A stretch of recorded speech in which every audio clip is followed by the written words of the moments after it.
las diapositivas, que esté todo bien. Sí, se ve, profe. Sí, profe. Muchas gracias. Entonces ahí ya podemos continuar con esto. Voy a sacar mi cara. Ya. Ahora sí.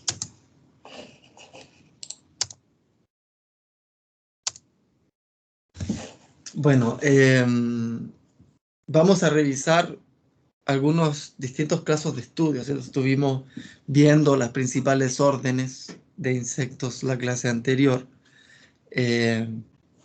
Dentro de esos grupos más importantes, ¿cierto? De insectos que se pueden encontrar como plagas, están los hemípteros. Aquí yo les decía que era un orden, pero que el grupo de hemípteros es tan grande que también hubo que crear un suborden, ¿cierto? Y ese suborden es también hemíptera y otro suborden que es homóptera. ¿Ya? Entonces los homópteros también son hemípteros, ¿sí? Pero es porque pertenecen a la clase, al orden que diga, orden hemíptera y al suborden homóptera. Y los otros son orden hemíptera, subclase, orden hemíptera también. ¿Ya? El nombre, como les decía, era que eran alas distintas o alas diferentes, ¿cierto? O la mitad de las alas, ¿cierto? A este orden pertenecen los chinches, esos que se denominan los peorros, no sé si conocen esos bichos, los chinches hediondos, chinches fétidos. Se caracterizan por poseer un aparato bucal modificado para succionar fluidos vegetales o animales, ¿cierto? Un aparato bucal picador chupador, ¿ya? De fluidos vegetales como las chinches que conocemos normales, de plantas.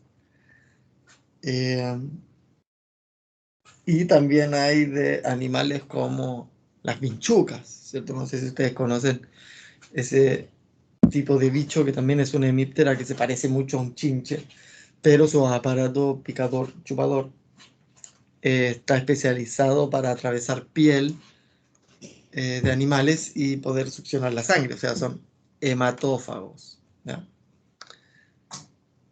Aquí tenemos una triatoma infestan se llama, es el nombre de las vinchucas.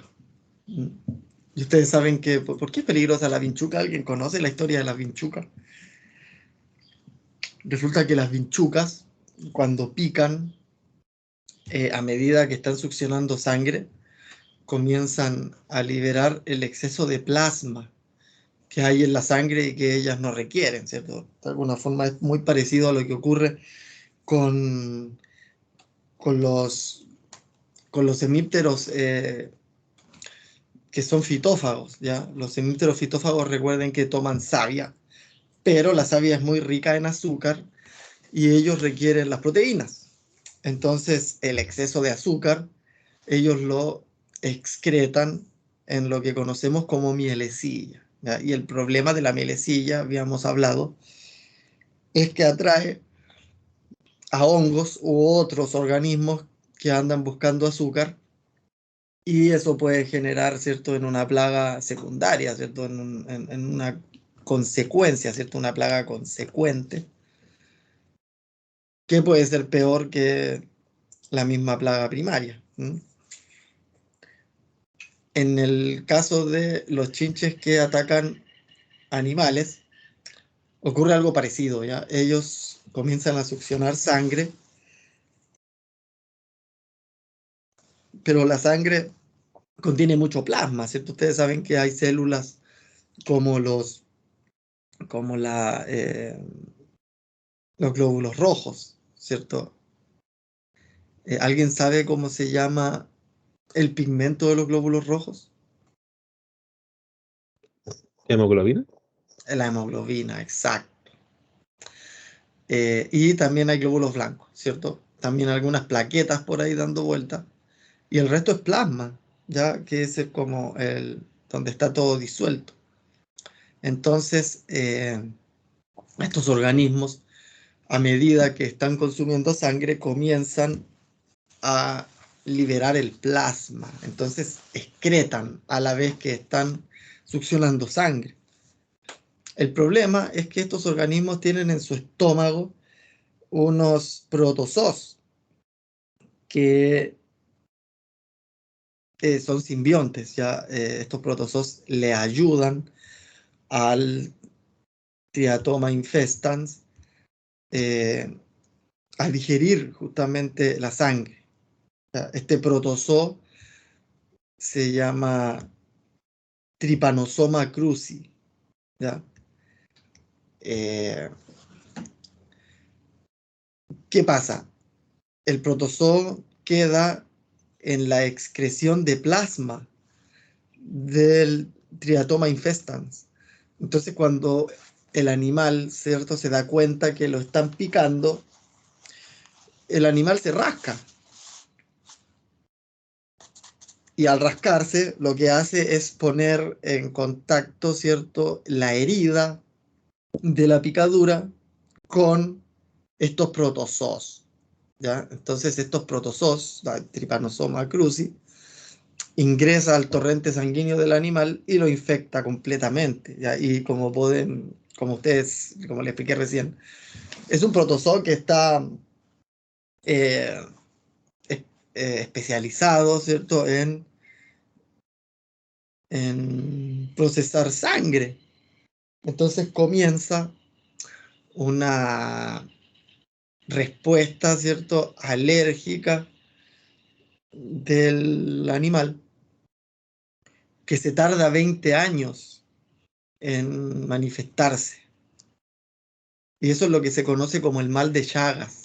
No sé si ustedes conocen algo de esa historia. Al norte de Chile, parte de Perú, parte de Bolivia, es muy común el tema del mal de Chagas y por ende el cuidado, la protección o la educación que hay, los gastos de eh, las administraciones públicas en controlar un poco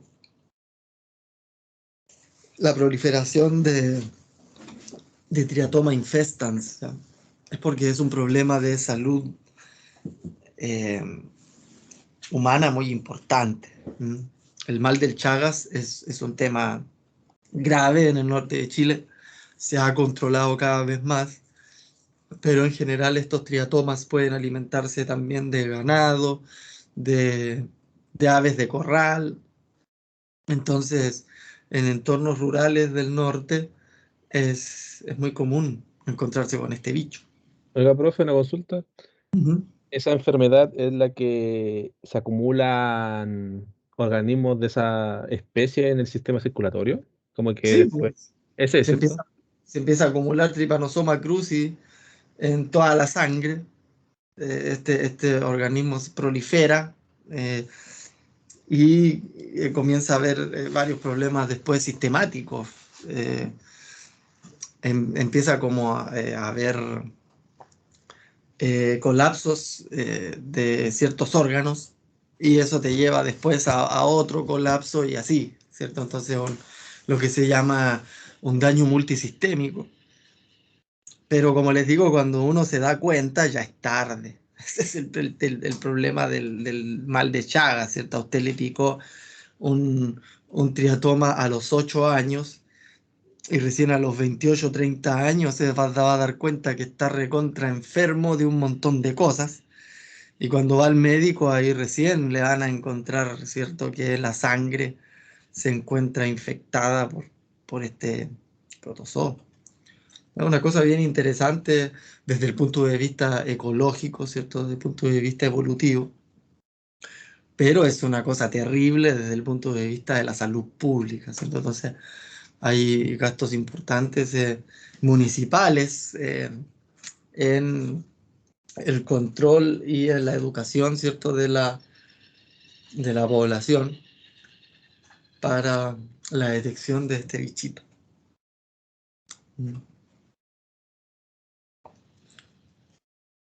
Acá da una especificación también de que hay hemípteros que son prognatos que son cuando el aparato bucal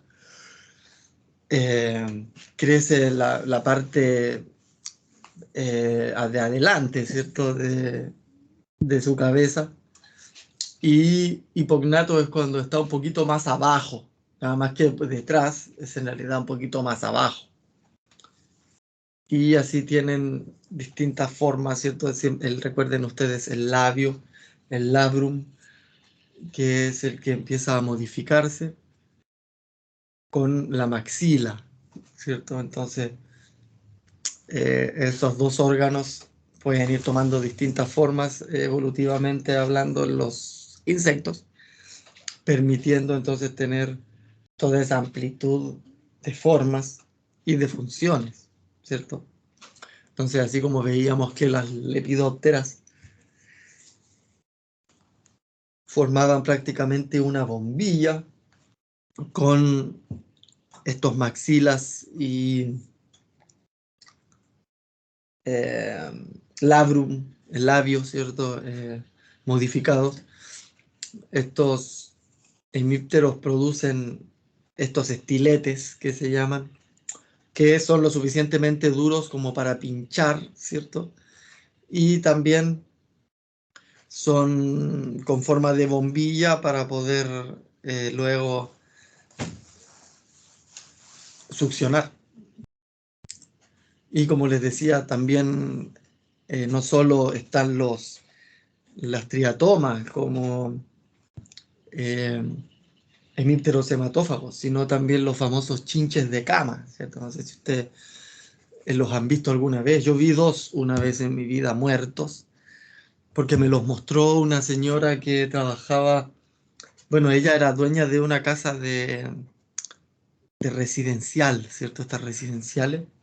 Entonces habían llegado unos turistas eh, y cuando ella fue a cambiar las sábanas se encuentra con estos dos bichos raros y me los guardó, ¿cierto? Ella era la mamá de una amiga mía cuando yo estudiaba. Entonces, nada, como esta señora sabía que a mí me gustaban los bichitos y todas esas cosas, me los mostró una vez. Yo la verdad jamás había visto bichos parecidos, ¿cierto? Entonces me llamó mucho la atención, empecé a sacarle fotos, a mandárselos a gente conocida. Y ahí fue que me dijeron que eran chinches de cama, que lo más probable es que venían de Canadá. Fíjense cómo la gente, ¿cierto? En sus viajes turísticos puede estar moviendo estos bichos, ¿cierto? Por suerte estaban muertos, ¿cierto? Y no causaron mayor problema, pero eh, es complicado justamente en estas casas de huéspedes, hoteles, residenciales, hostels. Eh, es peligroso poder justamente cruzarse con estos bichos. Alberto, por favor, hable. Disculpe, profe, quería hacer una consulta. ¿La sarna es un chinche? ¿Qué se está No, presente? la sarna es un ácaro. Ah, un Es ácaro. un ácaro hematófago también. Hay que entender que hay varios ácaros que se alimentan de humanos. Ya están la sarna, ¿cierto? Que es un tipo de ácaro astigmátido, que se llama ese grupo de ácaros, ¿ya? Los astigmata. Y hay otro grupo bien especial de ácaros que se llama... siempre se me olvidan. Demodex. Se los voy a mostrar aquí, ¿ya? Y resulta que siempre se ha dicho que el mejor amigo del hombre, ¿cierto? Es el perro, ¿ya? Y resulta que no, resulta que tenemos un amigo mucho más cercano a nosotros que se llama Demodex y que es un primo de la sarna. Resulta que Demodex se encuentra en una de cada 4 personas en el mundo, ¿ya? Vive entre nuestras cejas y nuestros, en la parte de sobre la nariz, cerca de las cejas y hacia la frente, ¿ya? Imagínense, una de 4 personas tiene Demodex follicorum y no tiene la mínima idea de que viven ahí. Y es porque viven en nuestros poros, viven dentro de nuestros poros, ¿cierto? Cuando nosotros sacamos el bicho, es esta cosa larga, ¿cierto? Que se parece mucho a un ácaro eriófido. Pero pueden fijarse también en las pestañas, pueden ver ustedes, ¿no? Y resulta que por cercanía a los humanos y justamente por la probabilidad de humanos que lo tienen, es que efectivamente somos más cercanos a Demodex. Fíjense ustedes como aquí en esta foto se ve un poro de donde sale un pelo, ¿cierto? Por eso se llama Demodex follicorum, folliculorum, porque salen del folículo. Y el folículo es ese poro por donde sale el pelo, ¿cierto? Entonces ahí mismo en ese poro pueden ver cómo se van insertando, ¿cierto?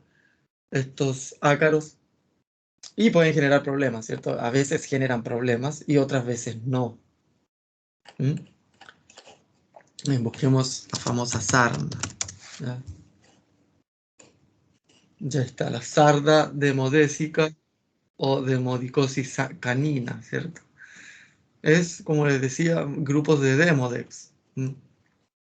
Son estos organismos los organismos más cercanos a los humanos, ¿cierto? Y que también comparten nuestros amigos perros y un montón de otros animales más. De hecho, existen astigmátidos que son eh, estos son los ácaros astigmátidos.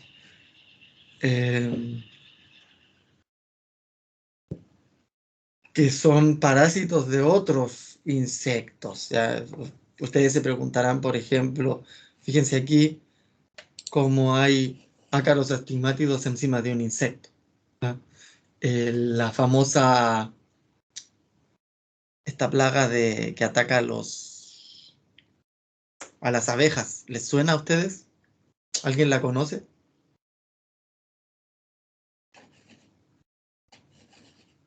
No se las quiero soplar. La barroa. La barroa, buenísimo. Es esto mismo, es un astigmátido. Y la erinosis, ¿cierto? Que se llaman los ácaros eriófidos.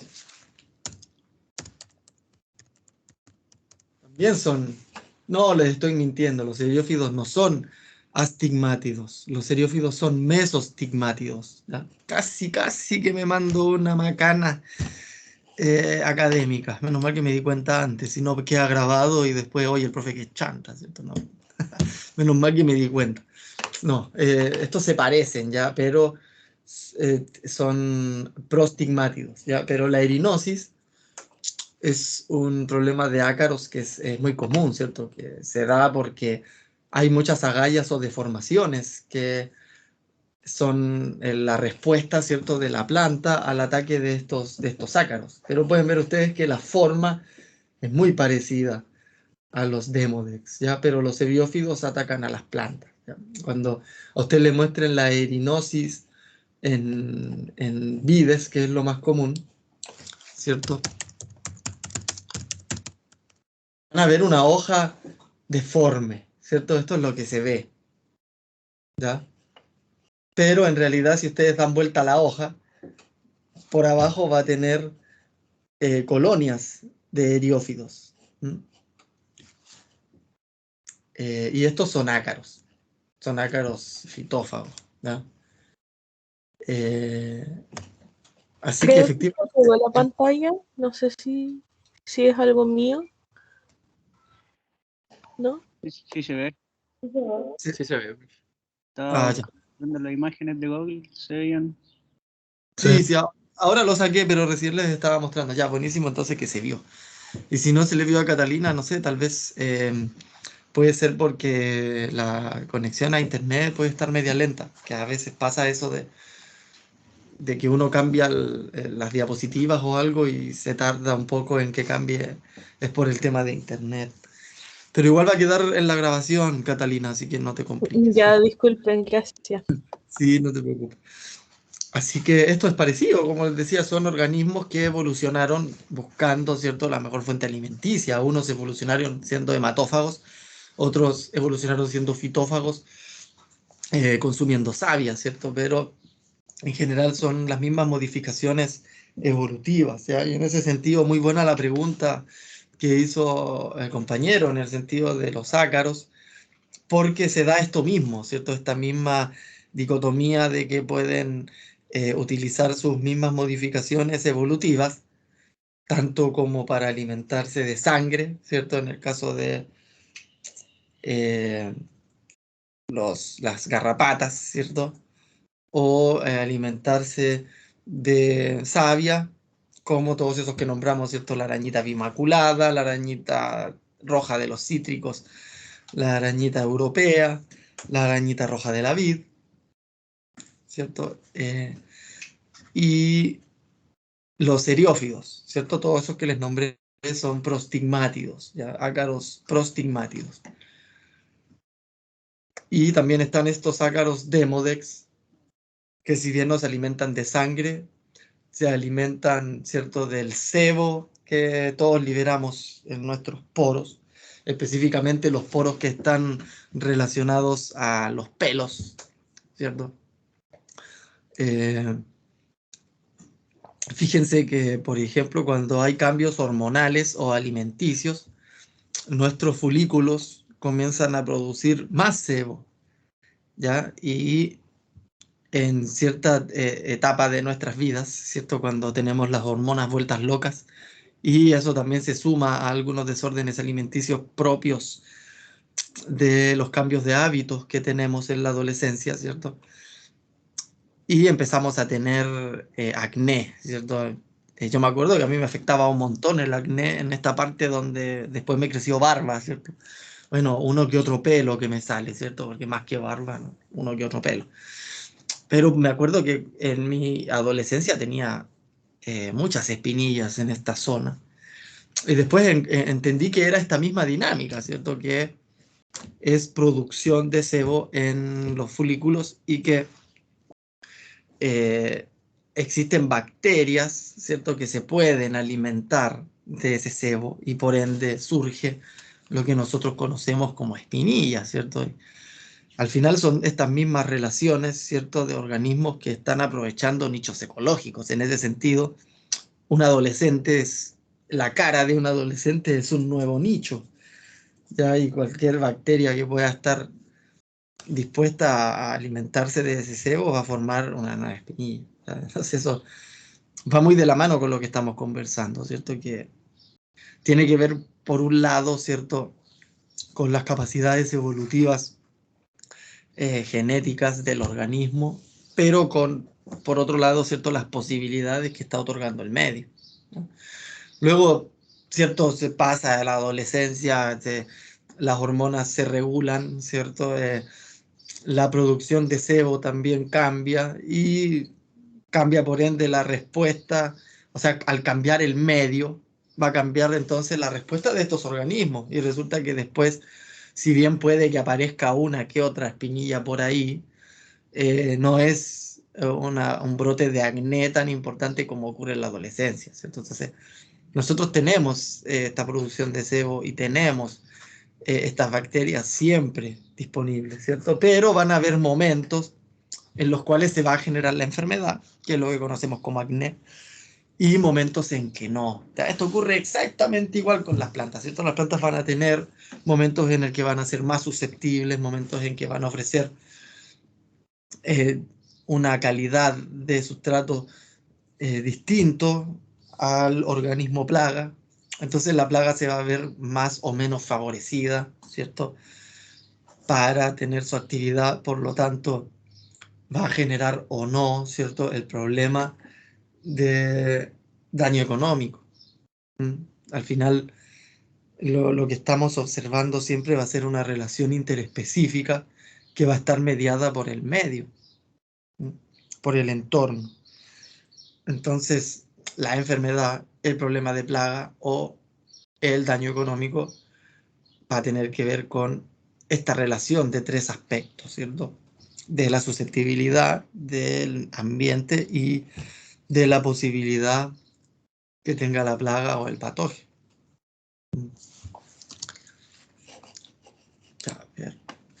seguimos adelante con esto.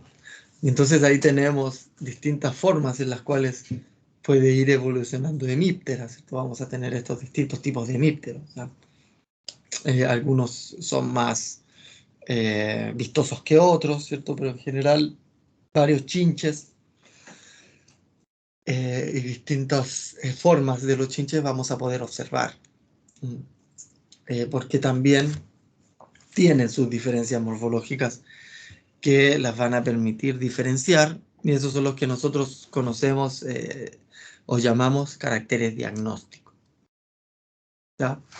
Plagas de importancia agrícola pertenecientes al orden Hemiptera, suborden Homoptera, ¿cierto?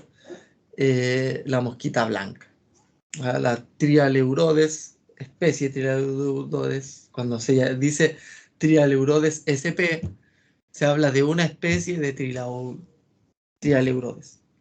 Cuando encuentren Trialeurodes spp, se está refiriendo a todas las especies de Trialeurodes, ¿ya? Cuando se habla de Trialeurodes spp, estamos hablando de todo el género, ¿ya? Y cuando hablamos de Trialeurodes sp, estamos hablando de una especie del género, ¿ya?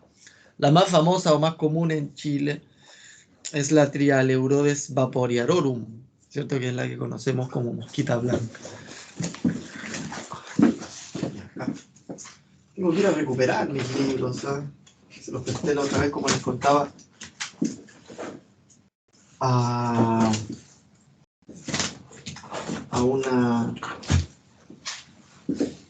un laboratorio de reconocimiento de chanchitos blancos que los tengo que ir a recuperar. Que ahí también tengo otro libro que es de mosquitas blancas, bien interesante. Bueno, este bicho es polífago, ¿ya? Lo van a encontrar asociado a un montón de cultivos, como el tomate, el pimentón, ají, lechuga, selga, poroto, pepino, ensalada, melón, zapallo italiano y también malezas. Principalmente la malva. Entonces, la malva se recomienda controlar porque es un hospedero alternativo, ¿cierto? De Trialeurodes y eventualmente puede ser fuente de inóculo, ¿cierto? De otros cultivos o del mismo cultivo, si es que estas especies de malva quedaron guardadas como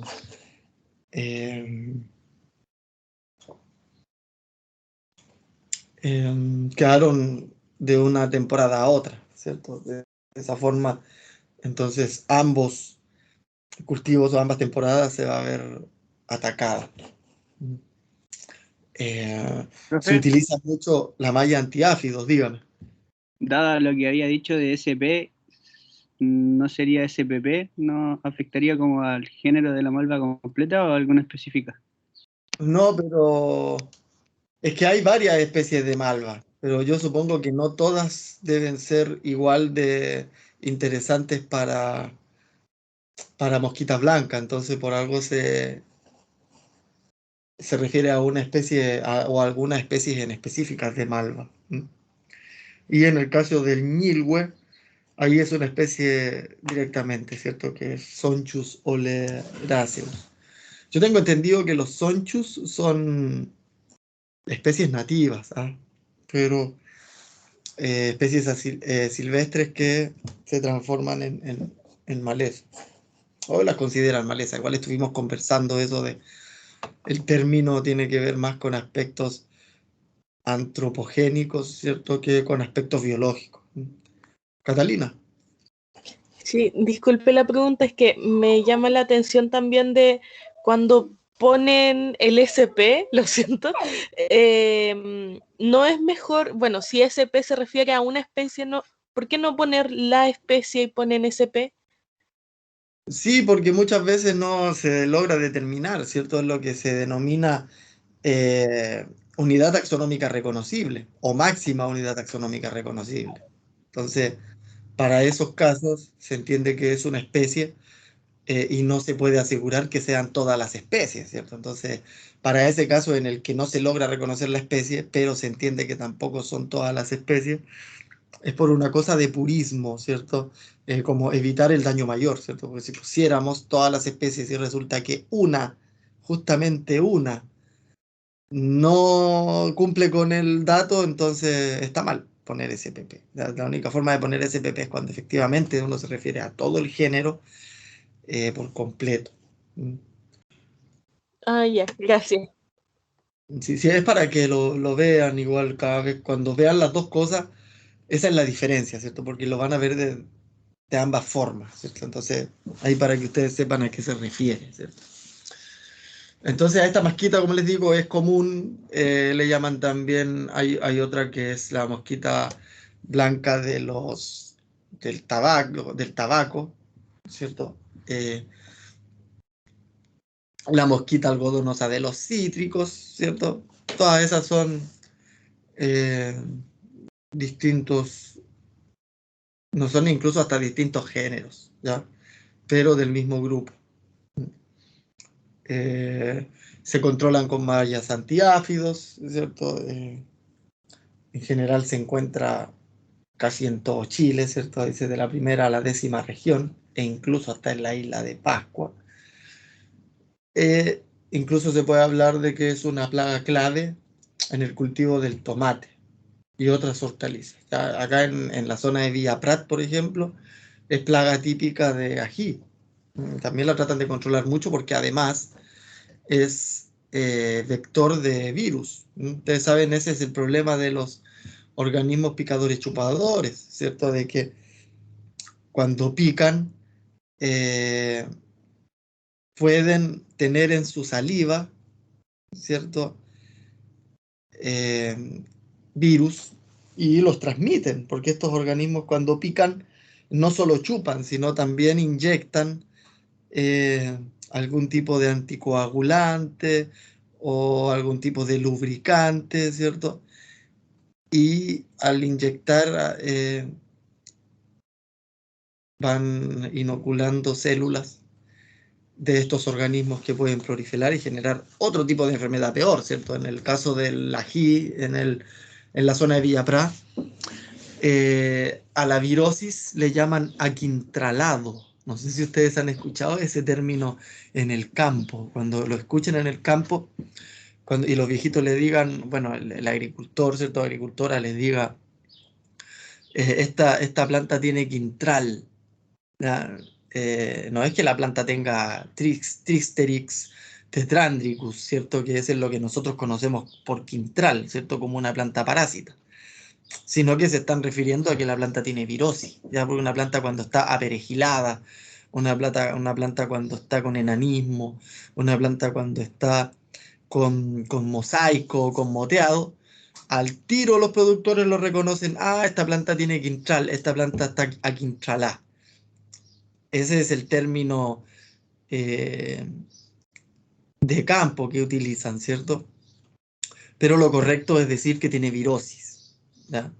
Y justamente el problema de la virosis es un problema más grave que el que les pueda generar directamente la plaga de la mosquita. Entonces el tema de controlar la mosquita no es por el daño en sí de la mosquita, ¿cierto? Sino por la plaga secundaria, ¿cierto? O la enfermedad que en este caso les va a generar la transmisión de virus. Y aquí ocurre lo mismo que ocurre con los pulgones, ¿cierto? Cuando una planta está afectada por virus, el virus hace que la savia se vuelva más rica en proteínas, ¿cierto? Porque el virus está generando nuevos virus y eso implica nuevas cápsides proteínicas. De alguna forma, la maquinaria celular está programada de otra forma ahora, ¿cierto? Que llegó el virus la programa para producir más proteínas. Y eso le viene súper bien a la plaga, ¿cierto? Entonces es una simbiosis que otorga cierta ventaja a la plaga poder transmitir ese virus. Porque la plaga, después de sembrar el virus, va a tener mejor comida. Alex. Profe, disculpe, ¿a qué se refiere con tomate forzado? Buena pregunta, ¿dónde dice eso? Dice, en cultivo de tomate forzado, en importancia, sale como destacado. No, me imagino que son esos cultivos dentro de invernaderos súper intensivos, donde agregan hasta hormonas para permitir floración o crecimiento fructífero en contratemporada, ¿cierto? A eso supongo que se refiere con tomate forzado. Ustedes pueden saber que allá en Quillota, por ejemplo, se cultiva tomate durante todo el año y se puede también cosechar tomate durante todo el año, pero para eso se requiere de invernaderos y de hormonas o productos, insumos, ¿cierto? Hormonales que fuerzan, ¿cierto? Al tomate a que genere flores y frutos cuando no debe, cuando no se debe, ¿cierto? Supongo que a eso se refiere, porque en esos sistemas más intensivos es justamente donde más susceptibilidad existe al ataque o no de estas plagas. Me están llamando para lo de recién, ¿ya? Voy a cortar la grabación. Les voy a dar